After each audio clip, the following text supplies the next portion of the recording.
നിങ്ങളുടെ designer home എന്ന സ്വപ്നം യാഥാർത്ഥ്യമാക്കുന്നു. Sand builders, designed by concepts.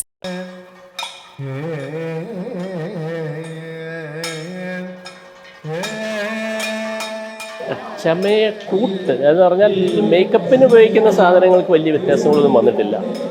നമ്മുടെ ആഹാര്യം എന്ന് പറഞ്ഞാൽ വേഷവിധാനം, അതിന് നല്ല മാറ്റങ്ങൾ സംഭവിച്ചിട്ടുണ്ട്. അരങ്ങേറ്റം കഴിഞ്ഞിട്ട് ഇപ്പോൾ 5 വർഷം. കലോത്സവത്തിൽ ഇപ്പോൾ കഥകളിക്ക് ഇപ്പം മുൻ വർഷത്തെ അപേക്ഷിച്ച് ധാരാളം കുട്ടികളുടെ എണ്ണം കൂടിയിട്ടുണ്ട്. ഇപ്പോൾ തന്നെ ബോയ്സ് 11 പേര് 12 പേര് മറ്റും ഉണ്ട്.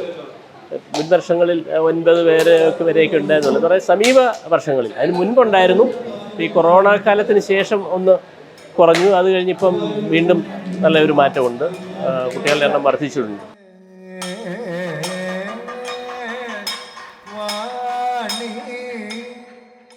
ചമയ കൂട്ട് എന്ന് പറഞ്ഞാൽ മേക്കപ്പിന് ഉപയോഗിക്കുന്ന സാധനങ്ങൾക്ക് വലിയ വ്യത്യാസങ്ങളൊന്നും വന്നിട്ടില്ല.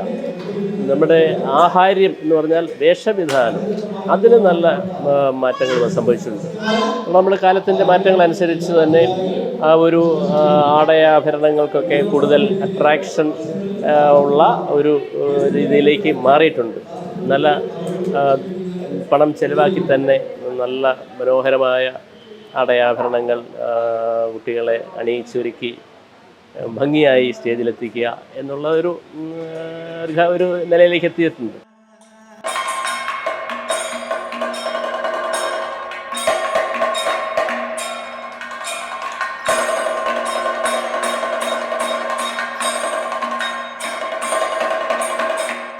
നമുക്കൊരു പച്ചവേഷത്തിനൊരു 3.5 മണിക്കൂർ മിനിമം വേണം. ഒരു കത്തിവേഷമാണെങ്കിൽ ഒരു 4.5 മണിക്കൂർ വരെ എടുക്കും. അപ്പോൾ അത് ചുട്ടിയുടെ സമയം ഒക്കെയാണ്. ചുട്ടിക്ക് 2 മണിക്കൂറിന് മേലെ എടുക്കും. ചുട്ടി എന്ന് പറയുന്നൊരു സംഭവം ചെയ്യാൻ മാത്രം. പച്ചയ്ക്ക് അത്രയില്ല, 1 മണിക്കൂർ, ചിലപ്പോൾ 1.25 മണിക്കൂർ കൊണ്ടൊക്കെ തീരും. ഇപ്പോൾ വളരെ ഇൻട്രസ്റ്റ് കൂടിയിട്ടുണ്ട്. കാരണം കഥകളിക്ക് മുമ്പെങ്ങുമില്ലാത്ത ഒരു പ്രയോറിറ്റിയും എവിടെയാണെങ്കിലും കഥകളി എന്ന് പറയുമ്പോൾ അതിനൊരു വാല്യൂ കൊടുക്കുക. പിന്നെ മിക്കവാറും എല്ലാ ഫംഗ്ഷനുകളിലും കഥകളി അവതരിപ്പിക്കുക എന്നുള്ള ഒരു സംഘാടകരുടെ ഒരു ആവേശം നല്ല രീതിയിൽ കഥകളി അരങ്ങ് വർദ്ധിച്ചിട്ടുണ്ട്. അതൊരു കഥകളിയുടെ വളർച്ചയെ അതുപോലെ തന്നെ കുട്ടികളുടെ എണ്ണം ധാരാളം കുട്ടികൾ പഠിക്കാനായിട്ട് വരുന്നുണ്ട്. അപ്പോൾ കഥകളിയുടെ വളർച്ചയും കഥകളിയിലുള്ളൊരു അഭിനിവേശവുമാണ് അത് സൂചിപ്പിക്കുന്നത്.